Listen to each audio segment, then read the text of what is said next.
સ્તંભેશ્વર સાથ, પશ્ચિમે રક્ષે દ્વારિકાધીશ, પૂર્વે મહાકાળીનો હાથ. ધન્ય ધન્ય છે આ ગુજરાત, જ્યાં જન્મી ધન્ય થઈ માત. કેમ છો મિત્રો, મજામાં? નમસ્કાર, હું અપેક્ષા બઝાલા રામાણીઝ ઇન્સ્ટિટ્યૂટ વતી આપનું હાર્દિક સ્વાગત કરું છું માહિતીની માયાજાળમાં. આજ મન થયું કે કંઈક અલગ કરી એટલે માહિતી લાવી છું એક સ્પીચના ફોર્મમાં, અને વિષય આપણા બધાને ગમતો, તમારું અને મારું ગરવું ગુજરાત. મરદ મુછાળા માનવી જ્યાં સિંહણ આપે હામ, એ ગુજરાતની ધરતી પર ઝૂકે આખું ગામ. જી હા મિત્રો, આજે મને એક એવા વિષય પર બોલતા ગર્વ થાય છે જે માત્ર ભૂગોળ નથી પણ એક ભવ્ય સંસ્કૃતિ છે, અને તે છે આપણું ગુજરાત.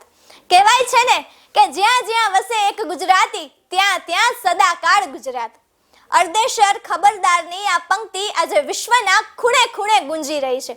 ગુજરાતની ગરિમા વિશે વાત કરવી હોય તો શબ્દો ઓછા પડે, કારણ કે આ ભૂમિ સંતો, શૂરવીરો અને દાતારોની ભૂમિ છે. ગુજરાતનો ઇતિહાસ હજારો વર્ષ જૂનો છે.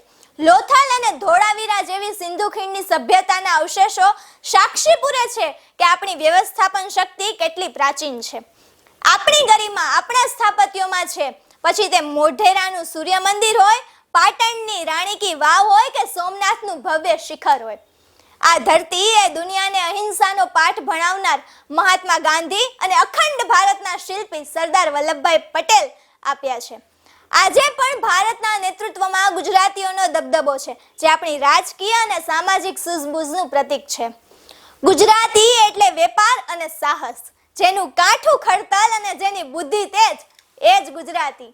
આજે વિશ્વના હીરા બજારથી લઈને સ્ટોક માર્કેટ સુધી ગુજરાતીઓનો ડંકો વાગે છે.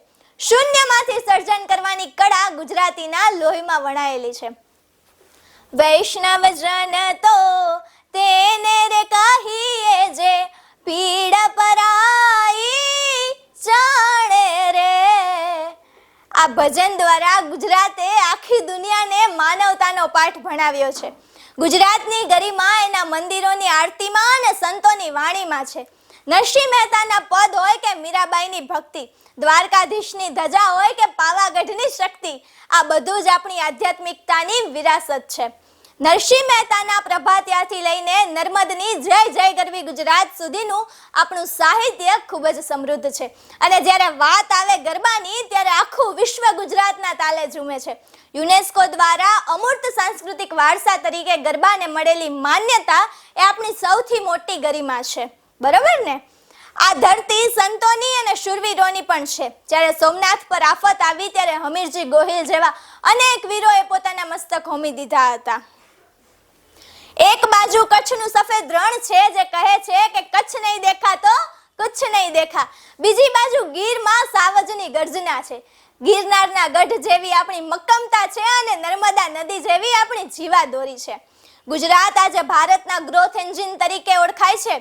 સ્ટેચ્યુ ઓફ યુનિટી જેવું ભવ્ય સ્થાપત્ય હોય કે જામનગરની એશિયાની સૌથી મોટી ઓઇલ રિફાઇનરી, આ બધું જ ગુજરાતની પ્રગતિની ગાથા કહે છે. વાઇબ્રન્ટ ગુજરાત દ્વારા આપણે સાબિત કર્યું છે કે ગુજરાત એ માત્ર ભારતનું જ નહીં પણ એશિયાનું સૌથી મોટું બિઝનેસ હબ બનવાની ક્ષમતા ધરાવે છે. આજે ગુજરાત ગ્લોબલ હબ બન્યું છે. શ્વેત ક્રાંતિ અમૂલથી શરૂ કરીને ડિજિટલ ક્રાંતિ સુધી ગુજરાતે હંમેશા રાહ ચીંધી છે. આપણું લોહી વેપારી છે પણ દિલ ઉદાર છે. આપણે માત્ર નફો નથી કમાતા પણ રાષ્ટ્રનું નિર્માણ કરીએ છીએ. આજે જ્યારે આપણે ગુજરાતની ગરિમાની વાત કરીએ છીએ ત્યારે ગર્વ થાય છે કે આજ ધરતીના પુત્ર અને ભારતના વડાપ્રધાન શ્રી નરેન્દ્રભાઈ મોદીએ ગુજરાત મોડેલને વિશ્વ સમક્ષ મૂક્યું છે.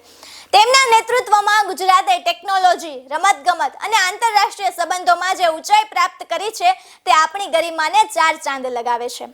મિત્રો, ગુજરાતી હોવું એ ગર્વની વાત છે, પણ ગુજરાતીપણું ટકાવી રાખવું એ આપણી જવાબદારી છે. આપણે જ્યાં પણ જઈએ આપણી ભાષા, આપણી સંસ્કૃતિ અને આપણી પરંપરાને ગૌરવ સાથે જીવંત રાખીએ. છેલ્લે એટલું જ કહેવું છે પૂરા ગર્વથી કે ગુંજે છે હરપળ એક જ નામ, મારું ગુજરાત, વહાલું ગુજરાત. તો ચાલો ફરી મળીશું એક નવા ટોપિક સાથે માહિતીની માયાજાળમાં. જય જય ગરવી ગુજરાત, જય હિન્દ, જય ભારત.